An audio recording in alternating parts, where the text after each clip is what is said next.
Jai Shri Gurudev. Today we are going to discuss about everything I need to know I learned in the forest. It is the fourth lesson in the English language subject for the second PUC students. It is written by Vandana Shiva. Now we have to understand what are the learning objectives of this particular lesson. First, we are going to understand about the author. The next one is about the Chipko movement. Then we are going to understand about the monocultures. The fourth one is about the rights of nature on the global stage. The fifth one is about the dead earth world view. The sixth one is about what nature teaches.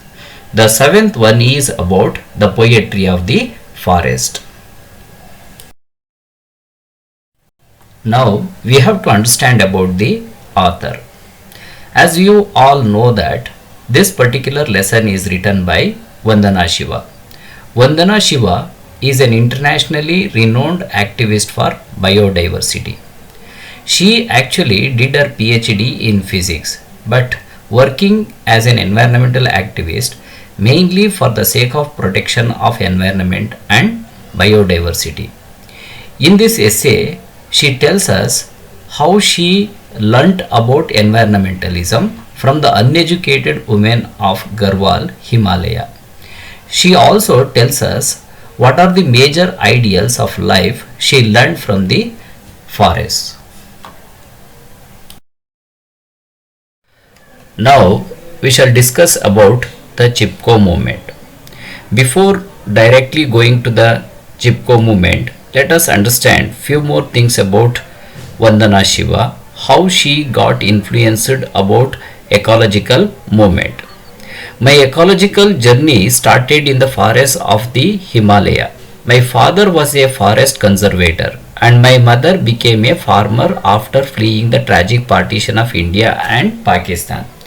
It is from the Himalayan forests and ecosystems that I learned most of what I know about ecology. The songs and poems our mother composed for us were about trees, forests, and India's forest civilizations. She says that she got influenced by her parents when she was with her parents in the midst of the Himalayan forests. Her father was a forest conservator and her mother was a farmer. Her mother also wrote many songs and poems about trees, forests, and India's forest civilizations. These things influenced her to know about ecology. Ecology is nothing but study of environment. Environment is nothing but our surrounding. In the next topic, in the next paragraph, she talks about how she got involved into the Chipko movement, that is ecology movement. My involvement in the contemporary ecology movement began with Chipko, a non-violent response to the large-scale deforestation that was taking place in the Himalayan region. In the 1970s, peasant women from my region in the Garhwal, Himalaya had come out in defense of the forests. Here, she talks about the Chipko movement. Chipko movement was a non-violent response to the large-scale deforestation. Non-violent means peacefully conducting the strike against the activities which were going on in the forest. In the forest, deforestation was taking place rampantly in the Himalayan region. The peasant women of the Garhwal, Himalaya started to defend the forest. They came out unitedly in order to protect the trees, in order to protect the forest. That was started somewhere in 1970. That movement is called as Chipko movement.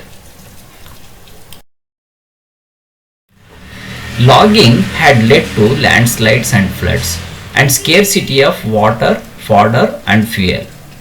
Because of deforestation, because of logging of the trees, It was causing landslides and floods in the region. It was not only that, there was a scarcity of water, fodder, and fuel. Since women provide these basic needs, the scarcity meant longer walks for collecting water and firewood and a heavier burden. These were the basic needs for the people. Water, fodder, and fuel were the basic needs for the people. The forests were disappearing. The forests were not in the nearby place. To collect all these basic needs, mainly women were going to the forest. They had to walk longer to reach the forest in order to collect the water, fodder, or fuel. That was a heavier burden for all the women. Women knew that the real value of forest was not the timber from a dead tree, but the springs and streams, food for their cattle and fuel for their herds.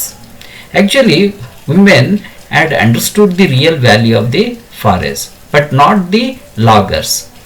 The real value of the forest was not the timber from a dead tree. Rather, the real value of the forest were springs and streams, food for their cattle and fuel for their herds. Therefore, the women declared that they would hug the trees and the loggers would have to kill them before killing the trees.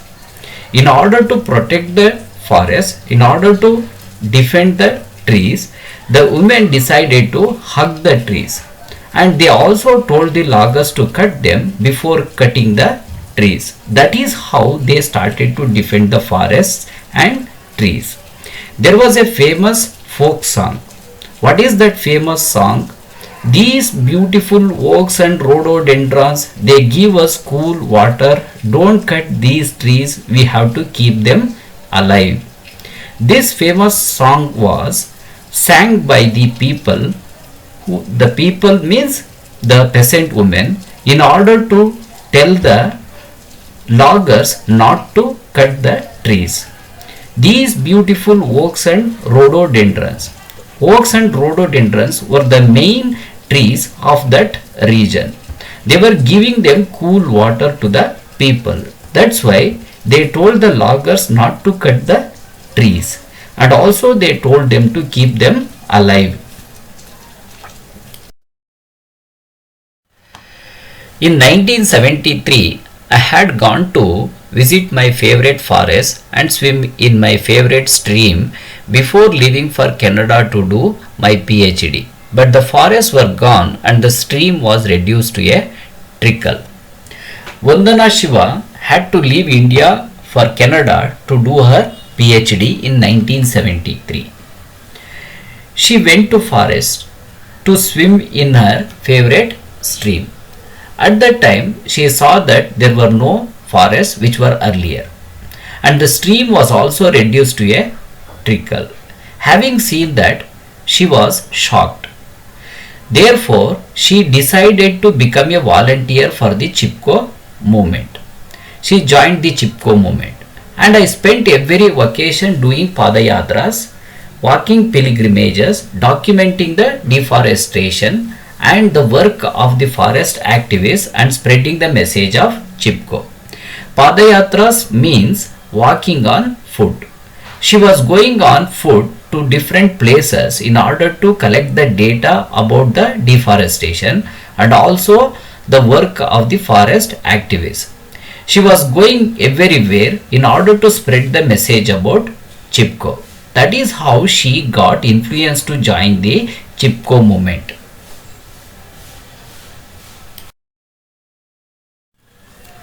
One of the dramatic Chipko actions took place in the Himalayan village of Advani in 1977, when a village woman named Bachni Devi led resistance against her own husband, who had obtained a contract to cut trees.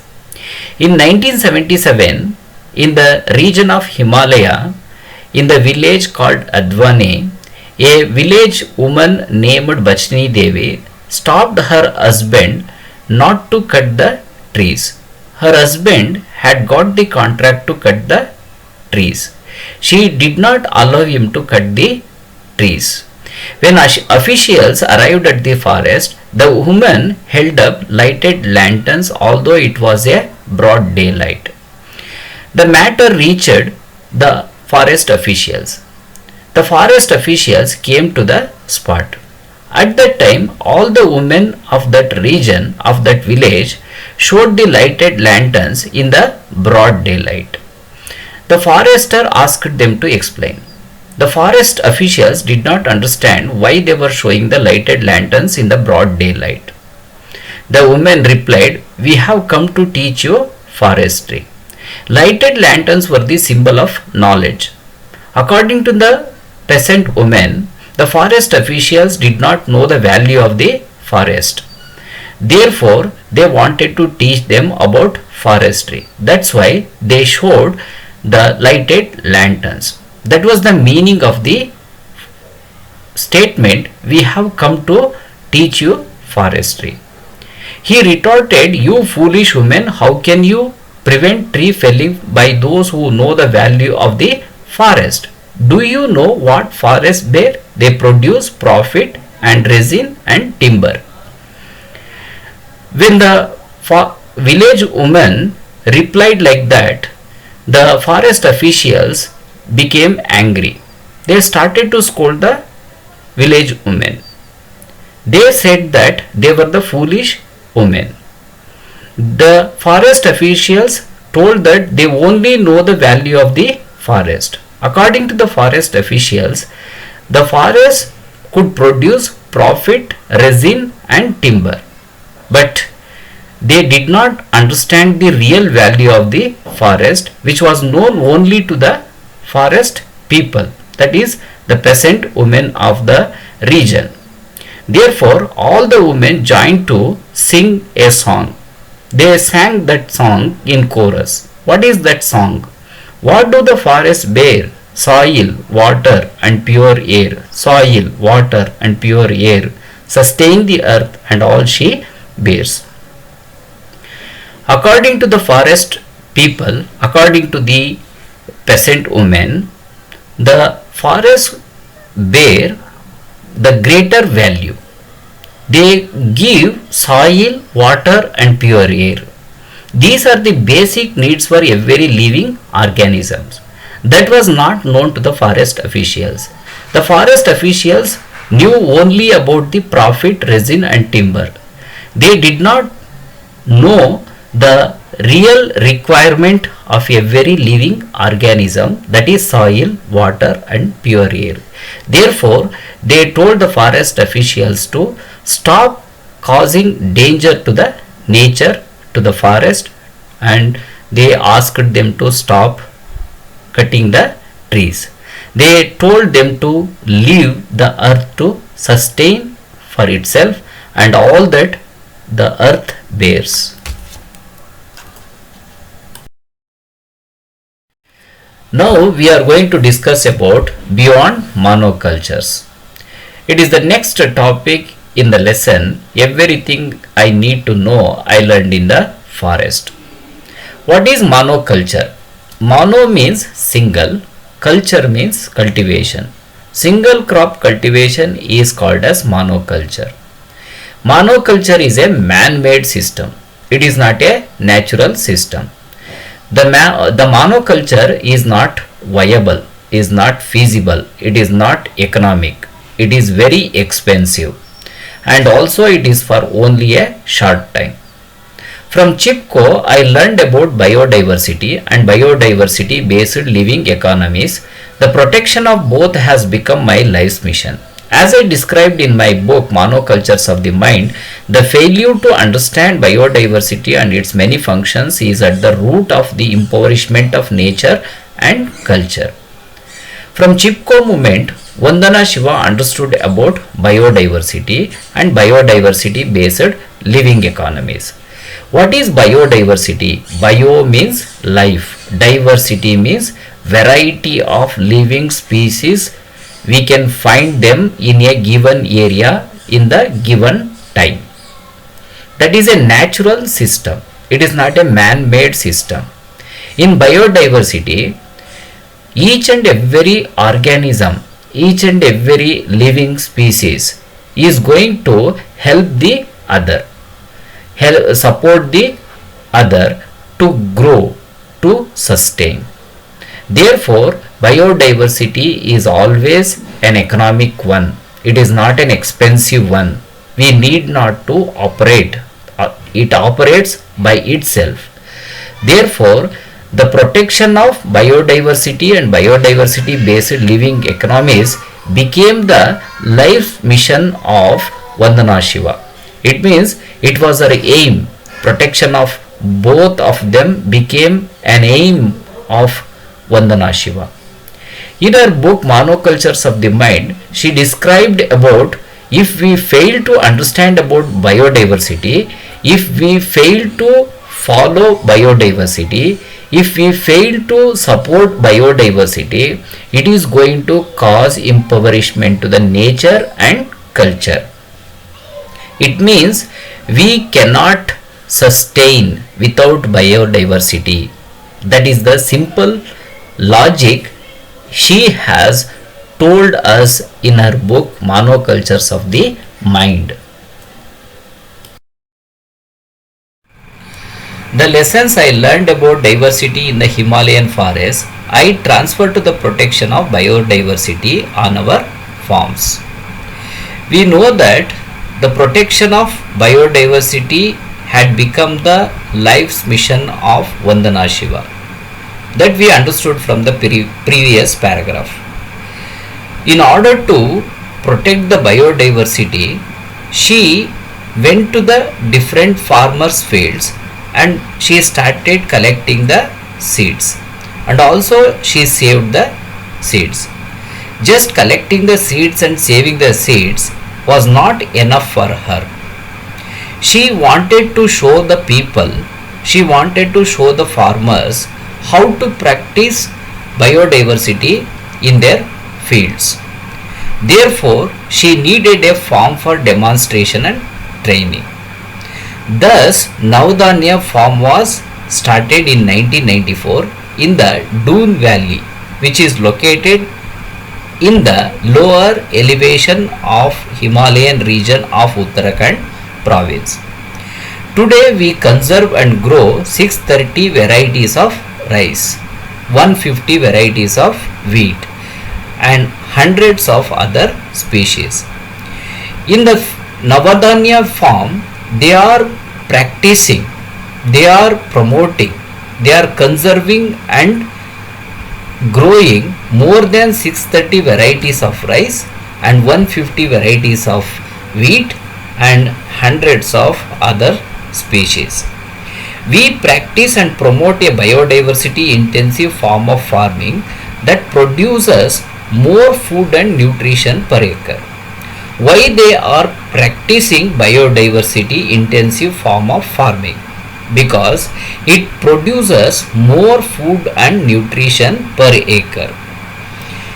If we practice biodiversity and biodiversity intensive form of farming, it helps us to solve the problem of food and nutrition crisis in future.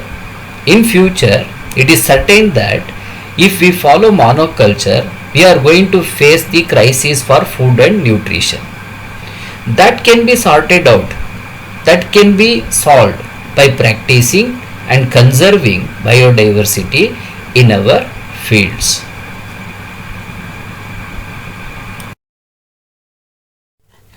Navdanya, the movement for biodiversity conservation and organic farming that I started in 1987 is spreading. We already know that why Navdanya farm was started. Navdanya farm was started to show how to practice biodiversity in the field. Now we also know about biodiversity conservation. Biodiversity conservation means the protection of biodiversity. Biodiversity means variety of living species live together in one particular place is called as biodiversity. Protection of it is nothing but biodiversity conservation. We should also understand about organic farming. What is organic farming? In order to cultivate any crop, we should use only the organic material.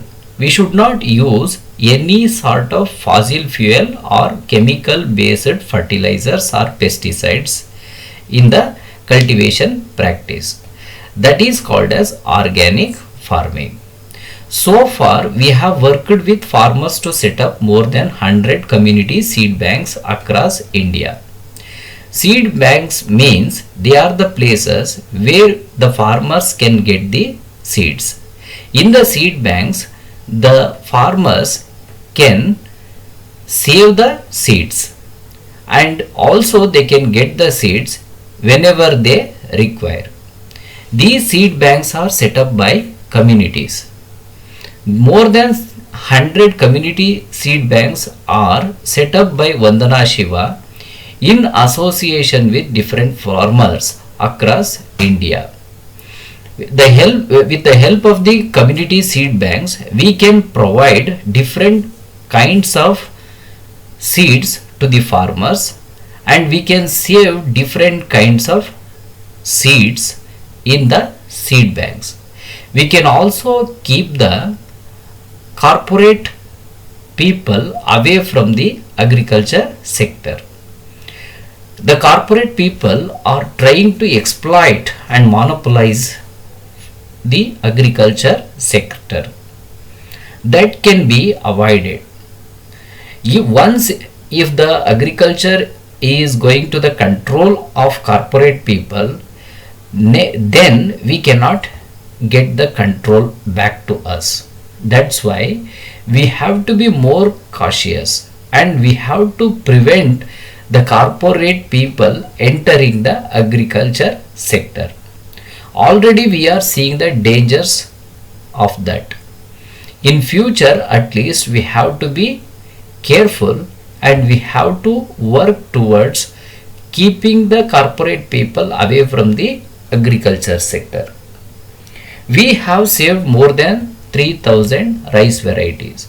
With the help of the community seed banks, Vandana Shiva has been able to save more than 3000 rice varieties. We also help farmers make a transition from fossil fuel and chemical based monocultures to biodiverse ecological systems nourished by the sun and the soil. Biodiverse ecological systems are always going to be nourished by the sun and the soil. Biodiversity, we know that it is a natural system. Naturally, each and every living species survive in the nature. They depend on each other, they help each other to live, to grow and sustain in the nature. That is not the case with monocultures, that we already know. Any sort of requirement for the cultivation of a crop in the monoculture method, we have to provide from outside. We have to provide every nutrient which is required for that particular crop. That's why the people who practice monoculture always depend on the fossil fuel and chemical based fertilizer or pesticide. That has to be stopped. We have to help the farmers to move away from monocultures. We have to help the farmers to establish and continue to practice only the biodiverse based ecological systems. Biodiversity has been my teacher of abundance and freedom, of cooperation and mutual giving. From biodiversity, Vandana Shiva has understood about the concepts like abundance, freedom, cooperation and mutual giving. Abundance means everything is available in large quantity. Freedom means each and every organism, each and every living species live on its own without affecting the other. Cooperation means every living species is going to help one another. They have to survive. They have to live, grow and sustain. For that, they practice cooperation. They give what is the requirement of the other species and what is their requirement they take from the nature. This is the philosophy of the nature. That's why biodiversity is always going to sustain forever, unlike monoculture. These are the lessons she has learned from biodiversity.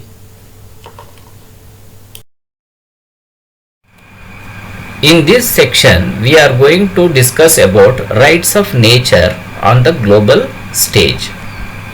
When nature is a teacher, we co-create with her. We recognize her agency and her rights. We have to understand that nature is a teacher. In fact, nature is the best teacher for all of us. We have to understand how the nature works. We have to observe the process which go in the nature. If we understand the nature properly, we always work according to the process of the nature. If we create anything, we always try to create along with the creation of the nature. We don't try to disturb the nature. We recognize her agency and her rights. Agency means each and every species is an agency of the nature. Also we can say that each and every species is a shareholder of the nature. If we consider that each and every organism, each and every species is an agency and shareholder of the nature, we try to recognize her rights. If we don't consider each and every organism an agency or shareholder, we don't consider their rights. We always try to dominate them. We always try to exploit them. We don't function according to the process of the nature. Always we cause destruction to the nature. That is why it is significant that Ecuador has recognized the rights of nature in its constitution. Ecuador is the country in South America. It is the only country in the entire world which has recognized the rights of nature in its constitution. In its constitution itself, it has given the rights for nature. No other country in the world has given such rights to the nature in its constitution. In April 2011, the United Nations General Assembly, inspired by the Constitution of Ecuador and the Universal Declaration of the Rights of Mother Earth, initiated by Bolivia, organized a conference on harmony with nature as part of Earth Day celebrations. In April 2011, the United Nations General Assembly organized a conference. It was part of the Earth Day celebrations. It was influenced by the Constitution of Ecuador. Ecuador has recognized the rights of the nature in its constitution. Having been inspired by that, United Nations General Assembly organized a conference. In that conference, the discussion was going on. It was related to harmony with nature. What is that harmony with nature which is supposed to be? That was discussed in the conference. Much of the discussion centered on ways to transform systems based on domination of people over nature, men over women, and rich over poor into new systems based on partnership. Today, we can see that domination system. In every sphere, we can see the domination system. Domination means exploitation. We see that people are exploiting the nature. People are dominating the nature. Men are dominating the women. Rich people are dominating the poor people. The poor people, the women, the nature are all getting exploited by the people, men and rich. We have to change this domination system. We have to move away from this domination system by accepting the partnership system. We have to consider that nature is our partner, women are our partner, poor people are our partners. Then we can co-create with her, with the nature. Then we can recognize their agencies. Then we can give the rights to the agencies of the nature. Otherwise, we always dominate, we always exploit each and every organism, each and every species in the nature.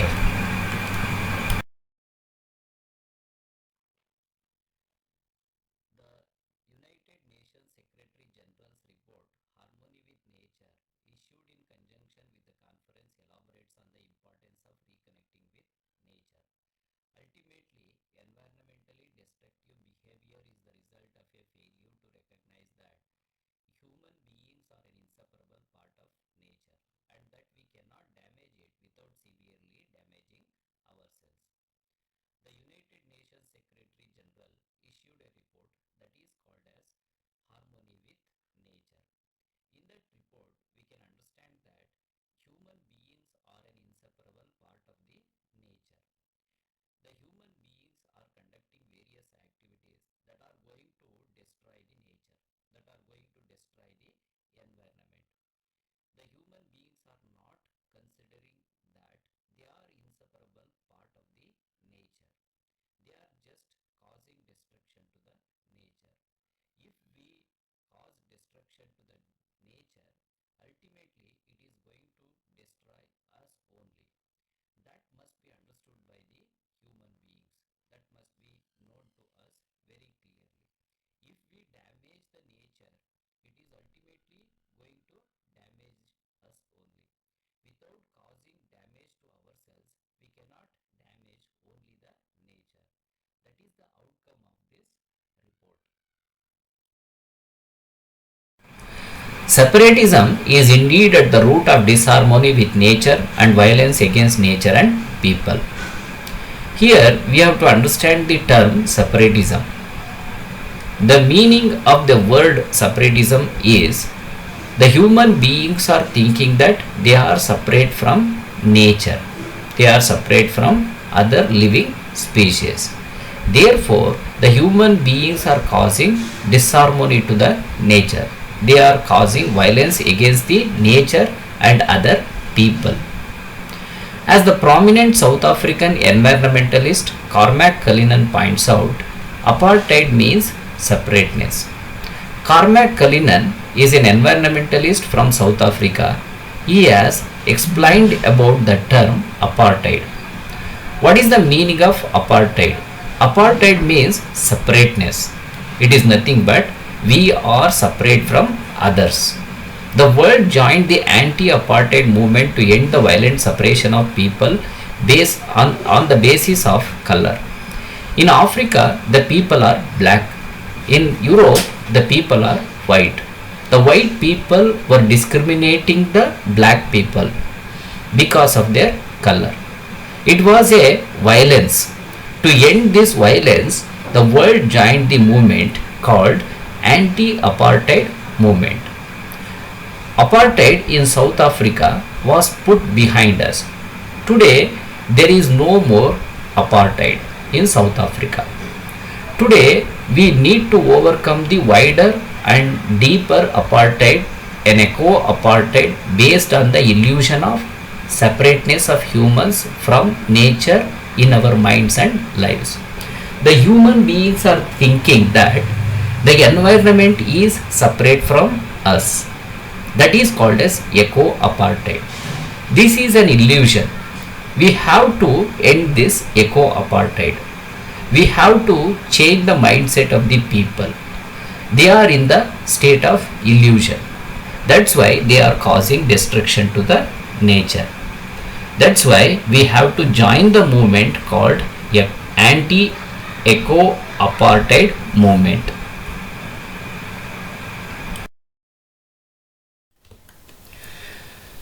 Now we are going to discuss about the dead earth worldview.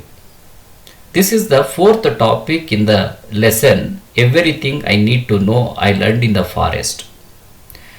In this particular topic, Vandana Shiva discusses about what is the world view about earth. Earth is considered as dead matter.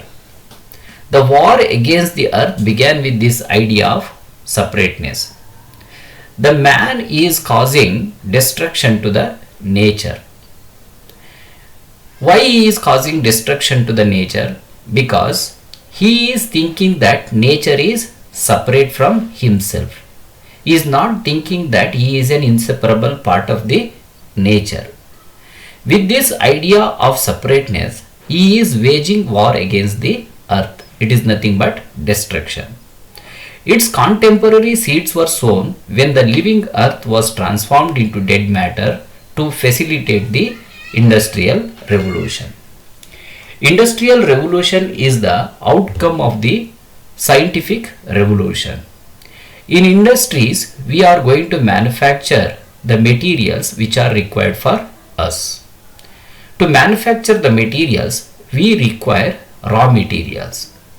We take the raw materials from the earth because we are thinking that earth is not a living thing. We are considering that earth is a dead matter. That's why we are trying to exploit the earth for the benefit of human beings only. Monocultures replaced diversity. Monoculture means single crop cultivation. Diversity means variety of living species live together in one particular place. Monoculture is a man-made system. Diversity is the natural process, natural phenomenon.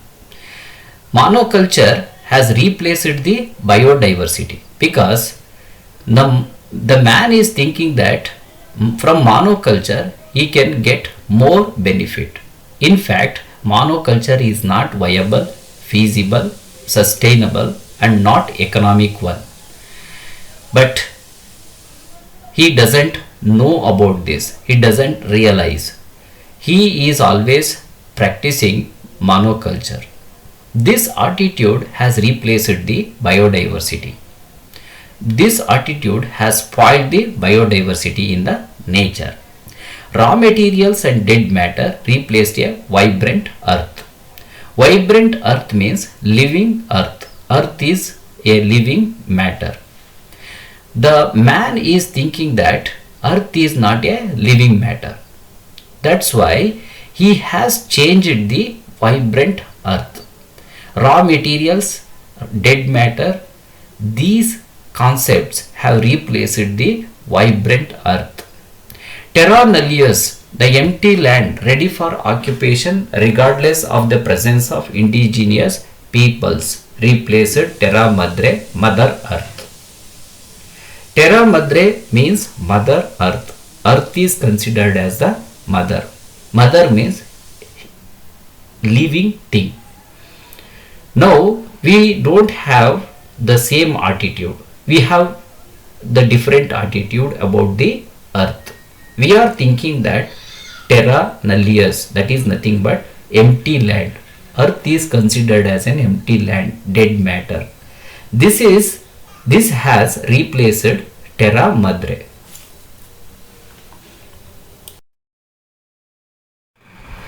This philosophy goes back to Francis Bacon, called the father of modern science, who said that science and the inventions that result do not merely exert a gentle guidance over nature's course, they have the power to conquer and subdue her, to shake her to her foundations. Francis Bacon is the father of modern science. He said that the science and technology have the greatest power. They can show their power to any extent. It means the science and technology can conquer, subdue and shape the nature itself. It is nothing but they can destroy the nature itself. That is the power of the science and technology. Science and technology do not just go according to the nature's course. They can destroy the nature. That is alarming. That is dangerous. As philosopher and historian Caroline Merchant points out, this shift of perspective from nature as a living, nurturing mother to inert, dead, and manipulable matter was well suited to the activities that would lead to capitalism. The domination images created by Bacon and other leaders of the scientific revolution replaced those of the nurturing earth, removing a cultural constraint on the exploitation of nature. One does not readily slay a mother, dig into her entrails for gold, or mutilate her body, Merchant wrote. Here we have to understand about what Caroline Merchant has pointed out. Let us understand the term capitalism. Capitalism means investing money and making money. We have changed our perspective about the nature. We have changed our attitude about the nature and earth. The earth is considered as a dead matter. The earth is considered as a manipulable matter. The earth is considered as an inert material. Earlier, we had a different perspective about the nature and the earth. That was, earth was a living matter. The earth was a nurturing mother. Now it is changed. With this idea, the man is always thinking to make money. If we think that earth is an inert, dead and manipulable matter, it encourages only the activities to make the money. Also, some of the statements by Bacon and other leaders of the scientific revolution encouraged the people to exploit the nature. Earlier, we had a cultural constraint. What is that cultural constraint? What is that cultural barrier? What is that culture? One does not readily slay a mother, dig into her entrails for gold, or mutilate her body. If we think that earth is our mother, we do not try to kill our mother. We do not try to dig her body for the sake of gold. We do not try to destroy the earth. That is changed now. Earlier, we had a perspective that earth is our mother. Now it is changed. The changed attitude about the earth is encouraging only the activities related to capitalism. We are trying to make money. We are not going to worry about the destruction which we are causing against the nature. We are trying to exploit the nature. That is really dangerous according to Caroline Merchant. Now we are going to discuss about what nature teaches. This is the fifth topic in the lesson Everything I Need to Know I Learned in the Forest. Today, at a time of multiple crises intensified by globalization, we need to move away from the paradigm of nature as dead matter. We need to move to an ecological paradigm, and for this, the best teacher is nature itself. This is the reason I started the Earth University, Bija Vidyapeeth, at Navdanya's farm. We have to understand about globalization. What is globalization? Any country can go to any other country to do the business. We don't have any barrier. We don't have restriction because of globalization.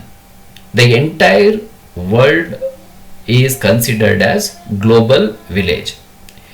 The people of one country can go to the other country to start their business. The business means only money matters there. The people who go to other countries to do business, they don't bother about the nature, they don't bother about the earth.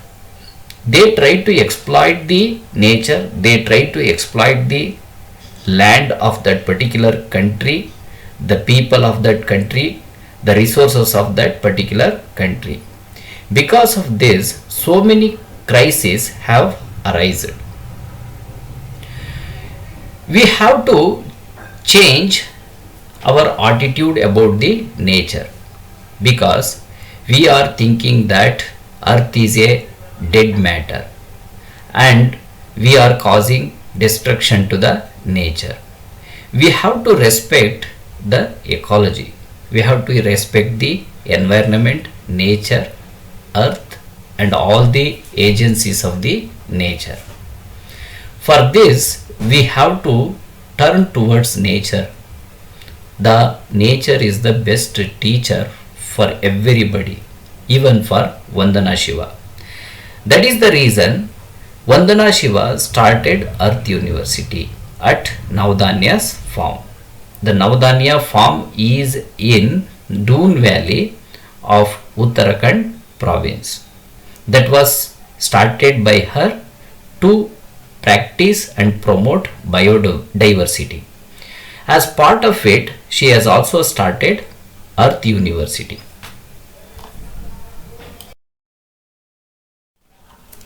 The Earth University teaches Earth democracy, which is the freedom for all species to evolve within the web of life, and the freedom and responsibility of humans as members of the Earth family to recognize, protect and respect the rights of other species.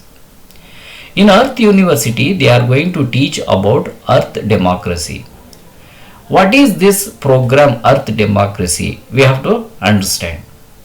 In Earth democracy, they are going to teach about how to provide the freedom for all the species to evolve within the web of life. In the nature, it is not that only human beings exist. We should understand that there are several kinds of living species on the earth in the nature. They should also get the freedom. We should not try to exploit them. We should not try to destroy them. We should support them. We should give them freedom. How to give the freedom for all the other species to live, grow and sustain. That is going to be taught in this particular program. The next thing is, as part of the Earth family, it means the human beings are the members of the Earth family. It is not that only other species exist but not the human beings, or only human beings exist, other species don't exist. All are going to exist together in the nature on the earth. That's why the human beings have become part of the Earth family. As part of this Earth family, he is having the responsibility. His responsibility is to recognize, protect and respect the rights of other species. All the other species also should get the equal rights, just like how human beings are going to get the rights to live, grow and sustain on the earth. Earth democracy is a shift from anthropocentrism to ecocentrism. There are two important terms which we have to understand: anthropocentrism and ecocentrism. Anthropo means human beings, centrism means center. Ecocentrism, eco means environment, centrism means center. In the anthropocentrism, any activity, development or program which we do, that will concentrate only the human beings. Instead of that, we have to concentrate on the environment. The environment should become the center of discussion. The environment should become the center of any development program that we do. If we give importance for system, if we give importance for environment, we can also survive, grow and sustain in the nature. Only if we think that we should mind about our survival, we cannot sustain forever. That's why Earth democracy teaches how to shift from anthropocentrism to ecocentrism. And since we all depend on the earth, earth democracy translates into human rights to food and water, to freedom from hunger and thirst. If we give importance for ecology, that we are going to learn from earth democracy, we will have the rights to food and water. We will not suffer from hunger and thirst. It is not that only human beings get the food and water, also all other species on the earth will get the equal rights for their food and water. They don't suffer from hunger and thirst. That is the significance of this particular program. It is a very important program, a good program. Because the Earth University is located at Navdanya, a biodiversity farm, participants learn to work with living seeds, living soil, and the web of life. Participants include farmers, school children, and people from across the world. Two of our most popular courses are the A to Z of organic farming and agroecology, and Gandhi and globalization. Here, Navadanya is the place where the Earth University is located. Navadanya is a biodiversity farm. In this place, they are going to teach about how to work with living seeds, living soil, and the web of life. Farmers, school children, and other people come from different parts of the world to learn about these courses.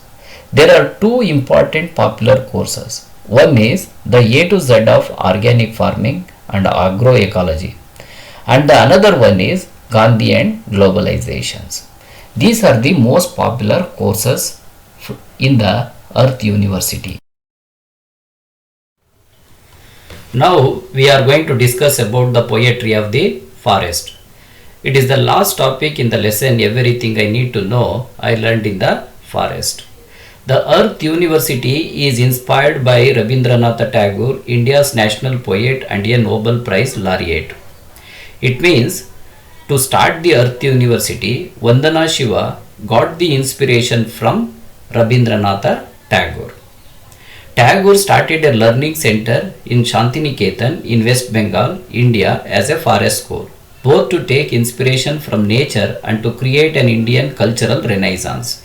The school became a university in 1921, growing into one of India's most famous centers of learning. It means Rabindranath Tagore started a school in the forest. The name of the school is Shantiniketan. He started this school in order to take the inspiration from nature and to create an Indian cultural renaissance. The school became a university. Now the university has become the most famous centers of learning in India. Today, just as in Tagore's time, we need to turn to nature and the forest for lessons in freedom. It means Tagore says we have to understand the lessons about freedom only from the nature and the forest. Nature is the best teacher and the forest is the best place for understanding about the freedom. How to give freedom for all the species. How to recognize the freedom of all the species. How to protect the rights of all the species. To understand that, we have to go to forest to learn the lessons.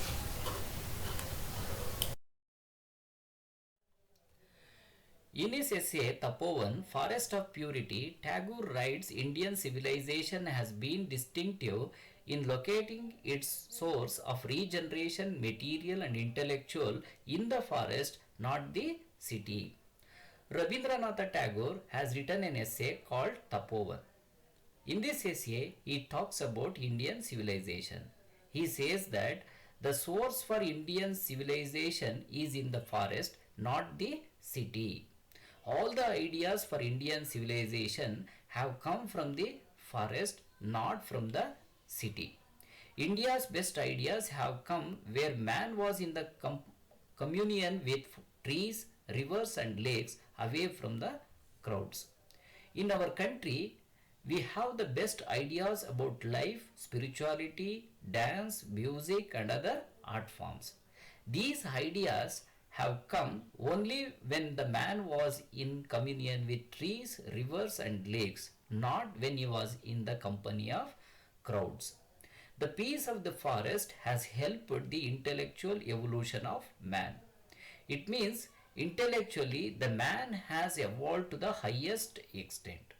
The main reason for this is the peace of the forest. The culture of the forest has fueled the culture of Indian society. In our society, we have culture that is unique from the rest of the world. The reason for this is we have taken the best ideas for our culture from the forest that has influenced us. The culture that has arisen from the forest has been influenced by the diverse process of renewal of life which are always at play in the forest, varying from species to species, from season to season, in sight and sound and smell. In the forest, we have the culture.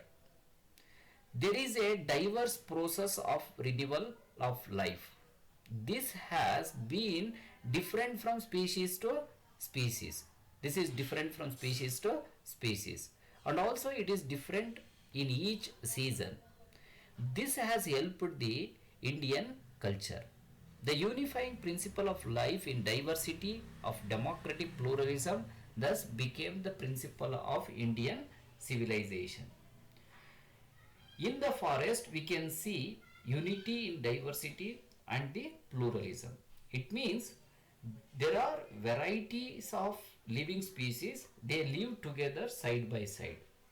They do not cause any danger to the life of the other species. They live side by side. They depend on each other. They help each other. That is the principle we have adopted for our Indian civilization also. It is this unity in diversity that is the basis of both ecological sustainability and democracy. Diversity without unity becomes the source of conflict and contest. Unity without diversity becomes the ground for external control. This is true of both nature and culture. The forest is a unity in its diversity, and we are united with nature through our relationship with the forest. It means only if we adopt the unity in diversity, we can sustain in all respects. If we adopt only the diversity, what is the problem? We always fight among ourselves in the society. If we adopt only the unity, what is the problem? Others from outside, they try to control us. Therefore, we should understand, we should unite with nature and forest. We cannot survive without forest. We should try to save the forest and the environment. In Tagore's writings, the forest was not just the source of knowledge and freedom, it was the source of beauty and joy, of art and aesthetics, of harmony and perfection. It symbolized the universe. The forest teaches us union and compassion. It means the source for knowledge and freedom, for beauty and joy, for art and aesthetics, for harmony and perfection. The main thing is forest. We have to look towards forest. Therefore, we have to protect the forest. Forest has symbolized the universe. The forest teaches us how to unite with the nature, how to follow unity in diversity, how to show the sympathy for others. These are the teachings we can learn from the forest. The forest also teaches us enoughness as a principle of equity, how to enjoy the gifts of nature without exploitation and accumulation. It means we have to understand the lessons from the forest about enoughness. Enoughness means we should not try to exploit and accumulate the share of another species. Tagore quotes from the ancient texts written in the forest. Know all that moves in this moving world as enveloped by God, and find enjoyment through renunciation, not through greed of possession. It means we should try to understand how the God has created this universe.